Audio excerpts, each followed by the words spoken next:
ఇప్పుడు మన దగ్గర ఇండియాలో ఉన్న బీటెక్ చేసే స్టూడెంట్స్ అందరికి కూడా జాబులు ఏమున్నాయంటే సాఫ్ట్వేర్ జాబ్స్ ఎక్కువ ఉన్నాయి. ఒక 100 జాబ్స్ అనుకుంటే అందులో 90 సాఫ్ట్వేర్ ఉన్నాయి, ఒక 10 కోర్ జాబ్స్ ఉన్నాయి. ఒకవేళ 10,000 జాబ్స్ పోయినాయి అనుకోండి, అసలు 10,000 జాబ్స్ ఎక్కడ ఉన్నాయి పోవడానికి? సాఫ్ట్వేర్లోనే ఉన్నాయి కాబట్టి పోతున్నాయి. ఎందుకంటే ఏ వచ్చింది. ఇప్పుడు మన దగ్గర ఇండియాలో ఉన్న బీటెక్ చేసే స్టూడెంట్స్ అందరికి కూడా జాబులు ఏమున్నాయంటే సాఫ్ట్వేర్ జాబ్స్ ఎక్కువ ఉన్నాయి. ఒక 100 జాబ్స్ అనుకుంటే అందులో 90 సాఫ్ట్వేర్ ఉన్నాయి, ఒక 10 కోర్ జాబ్స్ ఉన్నాయి. ఇది రియాలిటీ. అవి కూడా ఎక్కువ ప్యాకేజ్ ఇచ్చేవన్నీ కూడా సిఎస్సి జాబ్సే ఉన్నాయి. సిఎస్సి అనే కాదు, కంప్యూటర్ సైన్స్కి సంబంధించిన జాబ్స్ ఉన్నాయి, సాఫ్ట్వేర్ జాబ్స్.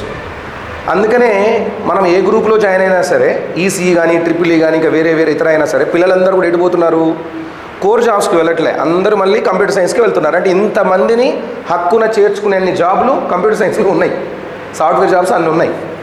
లేకపోతే ఈ గ్రూపులన్నీ వేస్ట్ కదా. ఇప్పుడు ఈసీఈలోనే నాకు జాబ్ రావాలంటే ఈసీలో యాడున్నాయి జాబ్స్? ఇండియాలో జాబ్స్ ఉన్నాయి కానీ ఇండియాలో లేవు. మంది మేక్ ఇన్ ఇండియా అనేది ఎప్పుడో స్టార్ట్ అయింది, ఇప్పటిదాకా దాని మీద అంత ఇంకా పూర్తి స్థాయిలో రాలేదు కదా.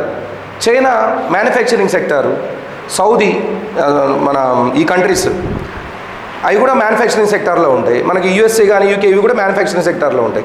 మన ఇండియా మొత్తం ఏంటంటే యంగ్ మైండ్స్ కాబట్టి మన సర్వీస్ సెక్టార్లో ఎక్కువ ఉంది. ఫారిన్ పోయేటోళ్ళంతా సర్వీస్ సెక్టారే, సాఫ్ట్వేర్ జాబ్స్ అంటారు. మనం ఇక్కడ కూర్చొని కూడా అమెరికాకి సర్వీస్ చేస్తూ ఉంటాం కదా. అమెరికాలో కంపెనీస్కి మనం ఇక్కడ సాఫ్ట్వేర్ సర్వీస్ చేస్తూ ఉంటాం. సో జాబ్స్ ఎక్కువ అక్కడ ఉన్నాయి, పోవడం కూడా ఎక్కువ అక్కడే పోతాయి. ఒకవేళ 10,000 జాబ్స్ పోయినాయి అనుకోండి, అసలు 10,000 జాబ్స్ ఎక్కడ ఉన్నాయి పోవడానికి?